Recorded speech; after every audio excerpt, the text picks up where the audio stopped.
When a former royal challenges Britain's sharpest tongue on live television, the result isn't just awkward, it's explosive. Tonight, witness how Meghan Markle pushed Graham Norton past his limit until he did something no one thought he'd ever do: kick her off his show. What began as playful banter quickly escalated into a brutal clash of egos and pride, proving that even Britain's most charming host has his breaking point when respect is thrown out the window. The iconic set of the Graham Norton show gleamed under its purple and red studio lights.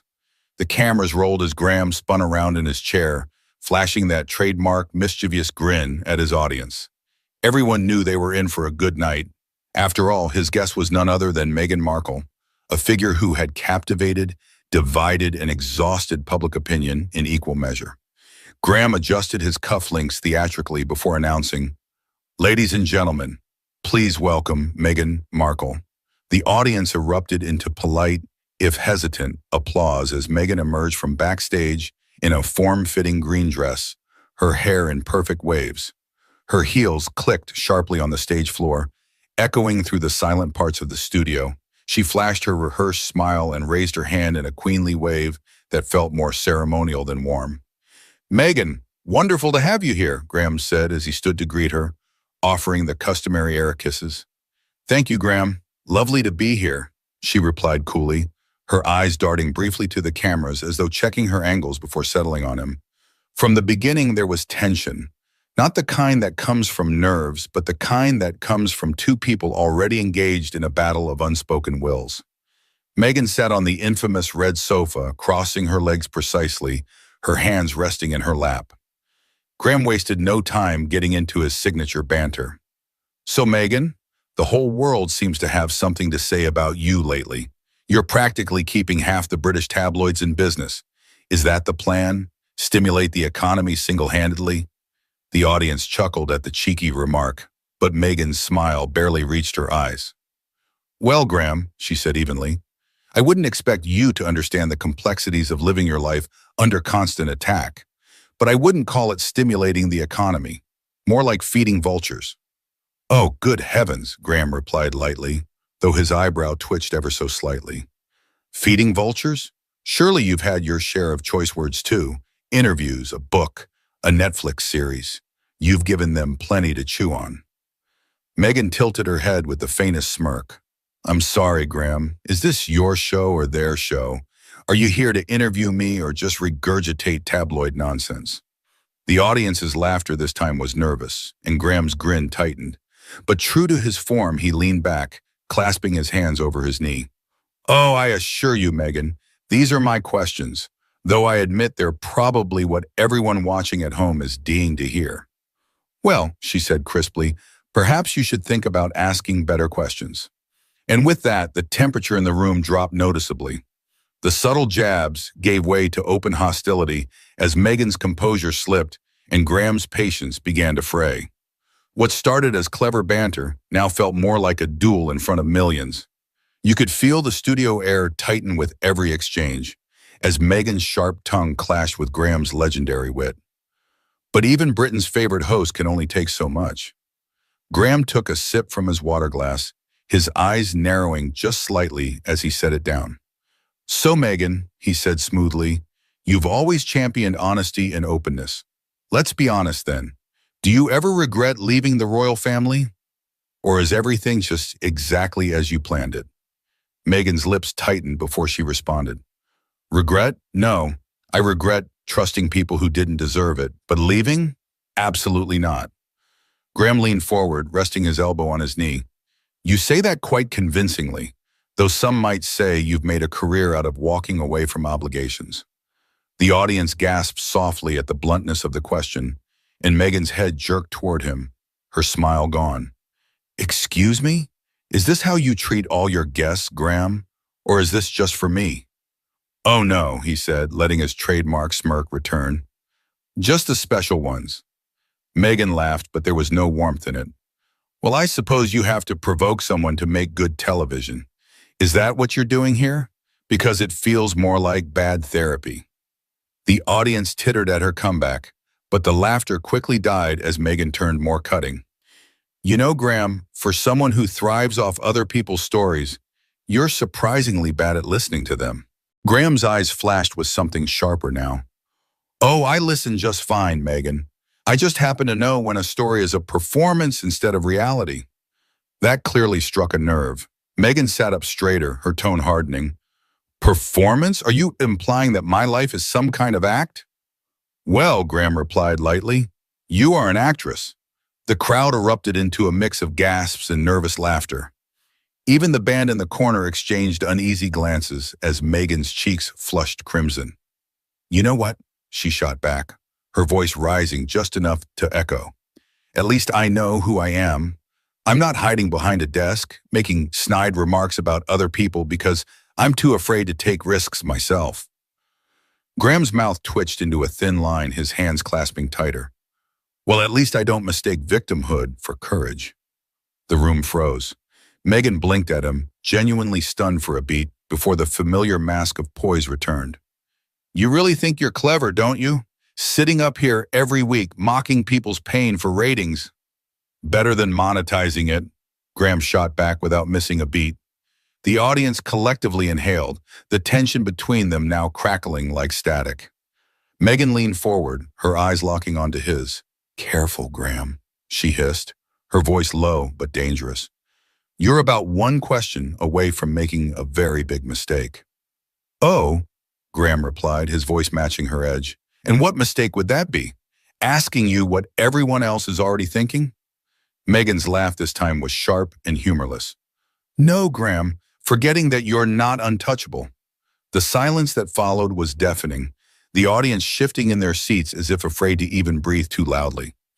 Graham simply leaned back in his chair, his fingers steepled in front of his lips, studying her like a chess opponent considering his next move. Touché, he murmured finally. But let's see how long you can keep this up. By now, the tension was unbearable. Even the audience could feel it in their bones. Meghan's sharp words had pierced through every polite boundary, but Graham's legendary patience was wearing thin. What began as witty banter had turned into a battle of egos, and the cracks were starting to show. But no one expected just how far Meghan would push, or how Graham would respond. The studio felt like it was holding its breath. Meghan sat rigidly on the famous red sofa, her arms crossed now, eyes flashing. Graham, usually so unflappable, sat quietly, his smirk replaced with a thin line of irritation. Even the audience, who had come expecting laughter and lighthearted gossip, were now afraid to cough. Well, Graham finally began, breaking the silence. At least we can agree on one thing. You're consistent, consistently combative. Meghan let out a sharp laugh. You're hilarious, Graham. A man who's made a career out of needling guests thinks I'm combative? How original. He raised an eyebrow. Not original, Meghan. Just accurate. She tilted her head, her tone dripping with sarcasm. Oh, do you get a medal every time you insult a guest, just enough to make headlines, but not enough to get canceled? Is that how this works? The audience gasped, and a few even chuckled nervously. Graham's lips twitched, but not into a smile. Oh, don't flatter yourself, Meghan. I've had far more challenging guests than you. Meghan leaned forward, her voice dropping low, the kind of quiet that cut deeper than shouting. I'm sure you have, but tell me, how many of them left this stage wishing they'd never agreed to come here? Graham's jaw flexed ever so slightly, and he adjusted his cuffs deliberately before responding. The ones who confuse accountability with cruelty usually do. For a fleeting moment, Meghan faltered, but she quickly recovered, her voice rising slightly. Oh, please. You're not holding anyone accountable here. You're just another cynical old man pretending to be relevant by tearing people down. The words hung in the air like smoke. You could hear a pin drop. Even the band stopped fiddling with their instruments. Graham's gaze hardened. Cynical? He repeated softly, but there was nothing soft in his tone. You're calling me cynical? Meghan didn't flinch. That's right, cynical, jaded, bitter. Take your pick. His nostrils flared just slightly. Better cynical than sanctimonious. Meghan's cheeks flushed, but her lips curled into a faint, defiant smile. That's cute, Graham. Really? Trying to turn this around on me. Is that what you do when you run out of clever insults? Graham shifted slightly, no longer bothering to mask his irritation. Oh, trust me, I've got plenty left. Then Meghan made the mistake that changed everything. You know, she began, her voice now openly mocking, I can see why you've never really made it beyond this sofa. Too scared to do anything real. Too scared to actually create anything. Easier to just sit here, safe, sniping at people who've actually risked something. The audience gasped, and Graham's eyes narrowed to slits, his usually rosy cheeks drained of color. You think sitting here isn't real? You think what I do has no value? That's rich, coming from someone who's turned victimhood into a brand. Meghan's eyes widened, and she actually laughed, a sharp, cutting sound that startled even the cameras into hesitation. Oh, there it is, the truth at last. You just can't stand that I walked away and still became bigger than you'll ever be. You think walking away makes you brave? Graham's voice rose now, and even the producers at the side of the stage looked alarmed. You think abandoning responsibility and then crying about it makes you admirable? Meghan stood then, the movement sudden, defiant. The audience collectively recoiled. You don't get to talk to me like that, she hissed. You don't know me, Graham. You don't know what I've been through. And you don't know when to stop, he replied evenly, though his voice now carried an unmistakable chill. They stood there, both on their feet now, glaring at each other, the iconic red sofa between them like a battlefield. Meghan crossed her arms and took a step closer. You're pathetic. Graham smiled faintly, but it didn't reach his eyes. And you're finished. The crowd audibly gasped. Even the lighting seemed to dim slightly, as though the studio itself had sensed something irreparable had just happened. Meghan's fists clenched at her sides, her voice dropping to a whisper that the microphone still picked up. You'll regret this. Oh, my dear, Graham replied just as quietly. I already do. The tension was suffocating now. Both stood rigid, eyes locked, neither willing to back down. But everyone knew something had to give. The air was thick, the audience frozen. Meghan and Graham stood toe-to-toe, a battle of pride and wounded egos, neither one willing to blink first. But even the fiercest storms have an end. And when it came, it was brutal. Nobody in that studio would ever forget what happened next, when Graham finally crossed the line from charming host to decisive judge, and Meghan found herself walking out, her dignity hanging by a thread. The silence stretched on for what felt like an eternity. Meghan's arms stayed crossed, her gaze unwavering, though her breathing was now sharp and audible. Graham's hands rested on the back of the red sofa, his knuckles white, his jaw locked. From the audience, someone coughed nervously. Another whispered, "Oh my God," under their breath.